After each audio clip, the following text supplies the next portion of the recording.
Hi everyone, it's Jesse Zeman, Executive Director of BC Wildlife Federation. Just want to give you all a quick update for this week's member email. Biggest issue we're dealing with right now is the issue around caribou closure and a 50% reduction in moose harvest in the Northeast. I want to thank everyone who has engaged their MLAs, who's been writing letters and have been sending correspondence on to elected officials. It's really important that that continues for the foreseeable future. BCWF is also engaging government, getting our message through. We've completed a whole pile of data analysis, economic analysis, and looking at the sustainable harvest in the area. Right now we're leaving no stone unturned. The board has met a number of times with regards to this issue, and we will be continuing to champion science-based wildlife management in the province of British Columbia. We are waiting on the government to put its proposal out for public consultation. As soon as that happens, we will obviously be engaging and hoping and expecting that all of our members and board members and committee chairs engages in that process as well. AGM Convention is happening April 23rd and 24th. It's going to be entirely virtual this year. It's free. We're going to have some great speakers and updates in terms of what the BCWF is doing, and of course electing a new board. So please attend that. Our committees, again, are hard at work. Fisheries committee, strategic planning, governance, the AGM committee.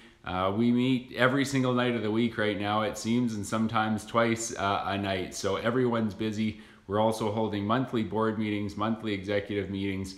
The Federation is really busy, and it's really good to see. We had our webinar last week, which went over really well with the Forest Practices Board on improving forest practices to protect water.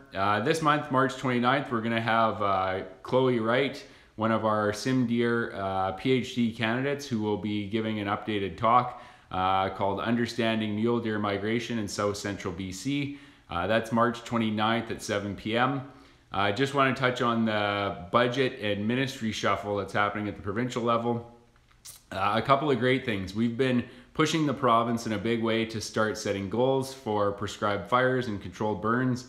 This year they have a goal of 20 prescribed fires that are led or co-led with Indigenous communities, which is awesome. Next year it's going to be 40, so that there could be some huge benefits for wildlife. We're also working on a large-scale burn project with the ministry, a number of First Nations, and other stakeholders, which is going to be probably a 5 or 6 year plan. So really glad to see that prescribed fire is gaining some traction, and thanks to all of the members and board members who have been raising that flag over the years.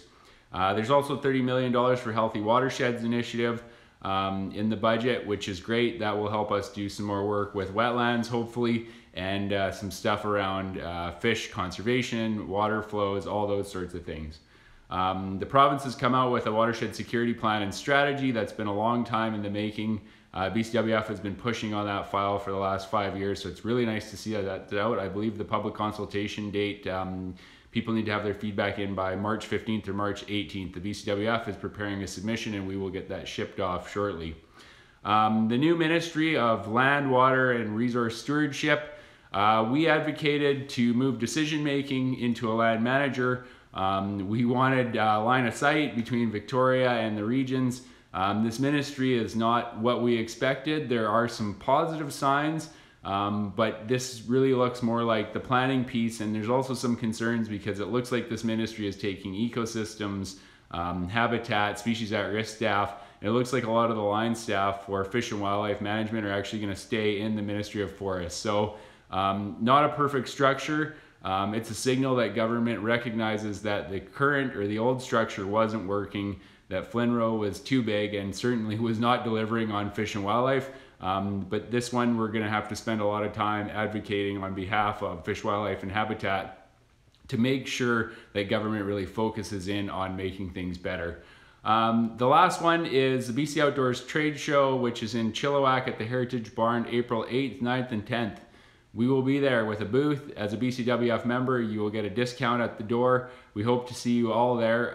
It will be nice to get kind of hopefully post-COVID where people can sit down and talk and engage, and we will have a number of board members and volunteers there so we can talk about the direction that the BCWF is headed in. Thanks everyone, have a great week.